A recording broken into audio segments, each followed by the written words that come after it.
아빠까빨!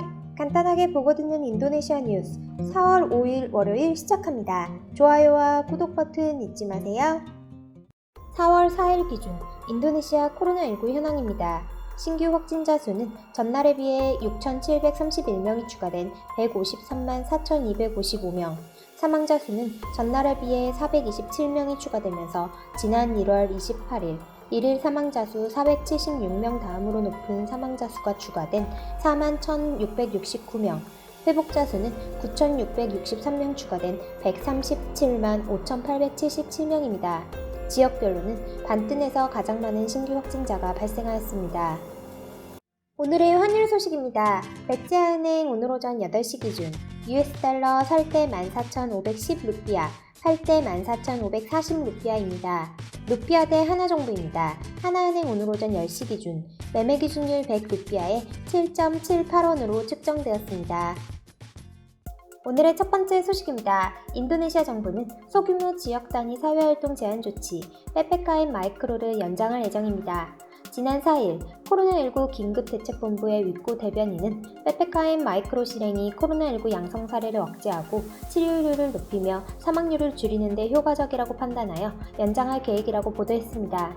4차 ppe 마이크로는 현재 15개 주에서 시행하고 있으며 향후 연장 시 5개 지역을 추가할 계획입니다. ppe 시행 적용 기준은 전국 평균 이상의 활동성 사례, 전국 평균 이하의 회복률, 전국 평균 이상의 사망률, 코로나19 병상 및 격리실 사용률 70% 이상입니다. 다음 소식입니다. 동누사뜬가라 지역에 내린 폭우로 100여 명이 목숨을 잃거나 실종되고 수천 명의 이재민이 발생했습니다. 5일 인도네시아 재난당국에 따르면 지난 주말부터 소순다 열도 동부에 집중호우가 쏟아지면서 여러 지역에서 홍수와 산사태가 발생했습니다. 전날 오전 1시 동누사뜬가라 동플로레스군의 느르라마디케 마을에 산사태가 발생하면서 주택 수십 채가 파묻혔습니다. 동플로레스 당국은 주민 63명이 산사태에 매몰됐다며 일요일 밤까지 54명의 시신이 수습됐고 나머지를 계속 찾고 있다라고 밝혔습니다. 현지 매체마다 인명 피해 규모가 다르게 보도되고 있으나 대략 이 마을에서만 60명이 넘게 목숨을 잃은 것으로 보입니다. 또 동플로레스에서는 느르라마디케 마을뿐만 아니라 7개 마을이 폭우의 영향을 받아 주택 17채가 홍수에 쓸려가고 60채가 진흙에 파묻혔습니다. 5개의 다리도 파손됐습니다. 이들 7개 마을에서는 4명 이상이 숨진 것으로 전해졌습니다. 동누사뜬가라 렘바타 섬에서도 막대한 인명피해가 발생했습니다. 이 섬의 레와톨로 화산기슭 마을이 전날 폭우와 함께 화산에서 쏟아져 나온 진흙더미에 파묻혔습니다.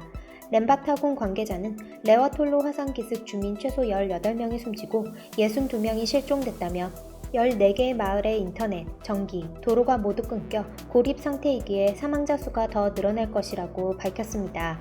동누사뜬가라 지역의 이번 재난은 인도네시아와 호주 사이 바다에서 사이클론 세로자 발생 과정에 영향을 받은 것으로 풀이됐습니다. 인도네시아 기상기후지질청은 사이클론의 영향으로 동누사뜬가라 지역에 시속 85km 이상 강풍이 몰아칠 것이라며 경보를 발령했습니다. 다음 소식입니다. 4일 인도네시아 구조당국은 인도네시아 서자바주 수역에서 어선과 화물선이 부딪히면서 17명이 숨지거나 행방불명됐다고 밝혔습니다. 서자바주 구조수색 관계자 세니 울란다리는 전날 인드라마위 해역에서 어선 바로카자야와 화물선 합코 파이어니어가 충돌해 어선에 타고 있던 2명이 사망하고 15명이 실종됐다라고 전했습니다. 사고 후 구조선 2척과 고속단정 수척, 수백 명의 군안 수색대원이 현장으로 출동해 실종자 수색과 구조 작업을 전개하고 있다고 세니 울란다리는 설명했습니다. 세니 울란다리는 특히 현장 해역에서 사망자 인양 수습 작업도 진행하고 있다며 지금까지 시신 2구를 수습하고 15명을 구출했다라고 덧붙였습니다. 1만 2천 개가 넘는 크고 작은 섬으로 이뤄진 인도네시아에서는 안전의식 결여와 시설 부족, 선박 노후화 등으로 해상사고가 꼬리를 물고 일어나 매년 수천 명이 목숨을 잃고 있습니다. 다음 소식입니다. 무기 개발 사업인 KF-X 한국형 전투기 사업에 20%의 분담금을 내기로 했으나 미납해오던 인도네시아가 지난해 말 분담금 지분을 10%로 낮춰달라고 정부에 요구한 것으로 알려졌습니다.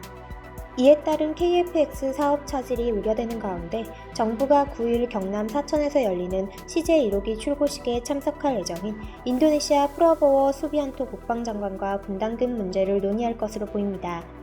군 관계자 등에 따르면 2026년까지 KFX 개발 비용의 20%인 1조 7,338억 원을 부담하기로 한 인도네시아는 현재 2,272억 원만 납부했습니다.